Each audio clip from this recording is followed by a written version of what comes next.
Welcome back. चलो आज हम डिस्कस करते हैं जूनियर स्टाफ नर्स की जो नोटिफिकेशन आए हैं थ्रू जीएमसी हंदवाड़ा। तो इसमें कौन कौन एलिजिबल है और कितने पोस्ट्स आए हैं और क्या प्रोसीजर है अप्लाई करने के लिए। तो सबसे पहले इम्पोर्टेंट इसमें आपको याद रखना है कि लेवल लेवल जो इस पोस्ट के रहने वाले हैं वो है 4। लेवल 4 के पोस्ट है, ये जूनियर स्टाफ नर्स है और नॉन गेजेटेड है। लेवल 4 के पोस्ट बहुत अच्छा पोस्ट होता है, ठीक है। तो इसमें जो भी गवर्नमेंट ऑर्डर दिया गया है 2022 का, इसमें ये लिखा है कि एलिजिबल कौन कौन है कौन नहीं है। और वहाँ पे ऑलरेडी एक नोटिफिकेशन आया है जिस दिन आई थिंक नोटिफिकेशन, उसमें भी 158 कुछ बहुत सारी वैकेंसीज आई थी उस टाइम। तो वहाँ पे भी आप देख सकते हैं कि क्या एलिजिबिलिटी थी उस टाइम, ठीक है, जूनियर स्टाफ की, ठीक है। तो आप देखिए इसमें जो टोटल पोस्ट्स है वो 108 है, ठीक है। 108 बहुत पोस्ट्स होते हैं, क्योंकि अगर आप मेडिकल फील्ड में 10 पोस्ट्स कभी देखते हो JKSRB में, वो भी बहुत ज़्यादा होते हैं।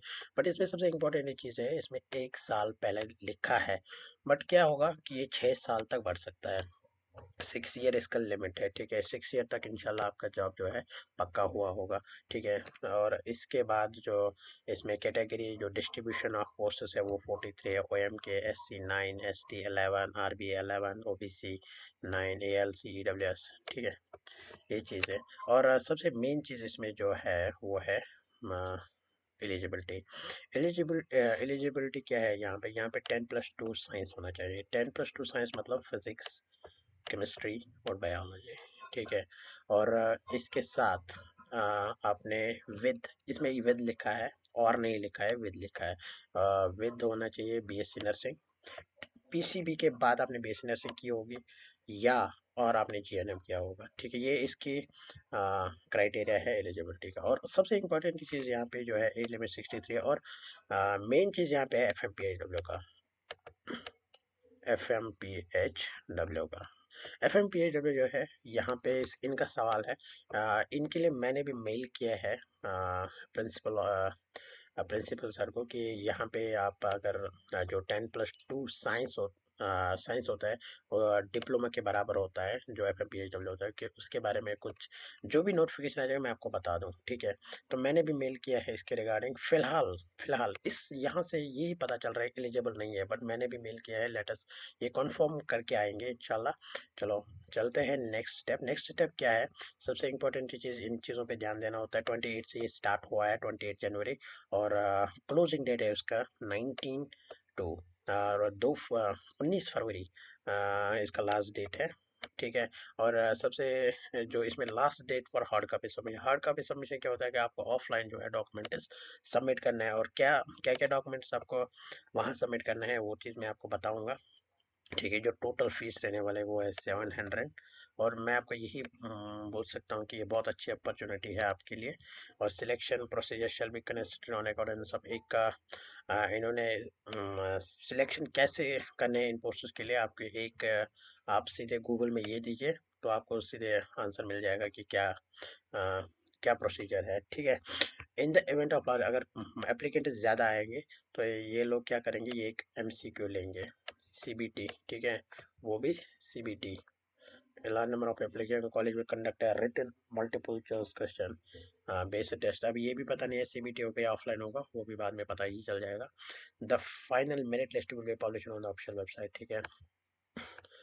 डॉक्यूमेंट वेरिफिकेशन के लिए आपको पहले मैं आपको बताऊंगा कि जब आप ऑनलाइन अप्लाई करोगे, ऑनलाइन अप्लाई करने के बाद आपको एक एप्लीकेशन फॉर्म मिल जाएगा जो आपने डिटेल्स फिल किए होंगे। तो पहला वो फॉर्म किस में डॉक्यूमेंट्स में रखना है। दूसरा चीज़ फी रिसिप्ट। तीसरा चीज़ domicile certificate, date of birth, 10+2 marksheet, nursing certificate. यहाँ पे 10+2 मार्कशीट जो है, यहाँ पे क्वेश्चन है जो मैंने अभी बोला है, अगर FMPHW एलिजिबल होगा उनको FM का वो साथ रखना है मार्कशीट, ठीक है। और सारे सेमेस्टर वाइज मार्कशीट आपको चाहिए।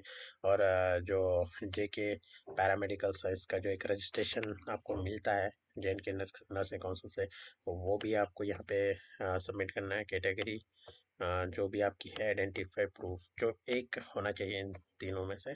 सेल्फ अटेस्ट मतलब होता है कि जो भी आप डॉक्यूमेंट है उसका आप नीचे अपना साइन साइन होना चाहिए, ठीक है।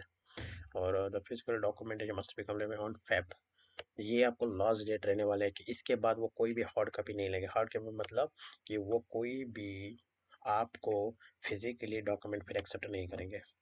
ठीक है, पहले आपको घर में फॉर्म भरना है। ठीक है, पहले फॉर्म भरोगे, आपको एप्लीकेशन फॉर्म जनरेट होगा, फिर फी भरना है 10+, फिर ये सारी चीज़।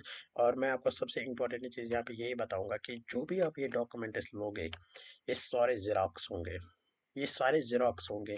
एक देखो आपको करना क्या है, आपको एक एनवलप लेना है। एनवलप लोगे A4 साइज का, A4 साइज का, इसी में ये सारे डॉक्यूमेंट जो है आप भर दोगे और सबमिट करोगे। ठीक है, सिर्फ अपना नाम बाहर से रखना है, बस इतना करना है। ठीक है, और जो ये एनवलप होगा इसमें आपको सारे जेरॉक्स रखने हैं। देखो, आइडेंटिटी प्रूफ है, आधार कार्ड, आपको ओरिजिनल आधार कार्ड नहीं लेना है।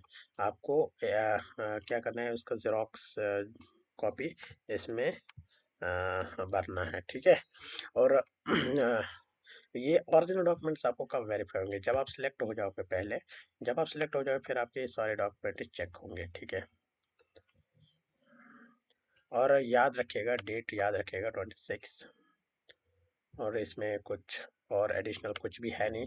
तो क्या एक इम्पॉर्टेंट क्वेश्चन यहाँ पे है कि अगर आपने कोई भी गलत डॉक्यूमेंट भरा है, गलत डॉक्यूमेंट मीन्स कि आपके 10th में मार्क्स 48% थे, सपोज करते हैं आपको 40, बट आपने एक ऐसा फैब्रिकेटेड मार्कशीट बनाया है जिसमें आपने 60% रखा है। तो अगर ये वेरीफाई हो गया बाद में कि आपके 48% ही थे, तो आपका ये मतलब है कि आप किसी भी GMC में अप्लाई नहीं कर सकते हो 2 साल के लिए। ये बात याद रखिएगा और इस बात का अपने करियर को थोड़ा सा महफूज रखिए और ओरिजिनल डॉक्यूमेंट सबमिट करिए। ठीक है, थैंक यू वेरी मच। अस्सलाम वालेकुम वरहमतुल्लाह। इंशाल्लाह जो मैंने FMPA के लिए एक रिक्वेस्ट भेजी है, चलो अगर उसका कोई रिस्पॉन्स आया मैं इसी चैनल पे अपलोड करूँगा। Thank you very much. अस्सलाम वालेकुम।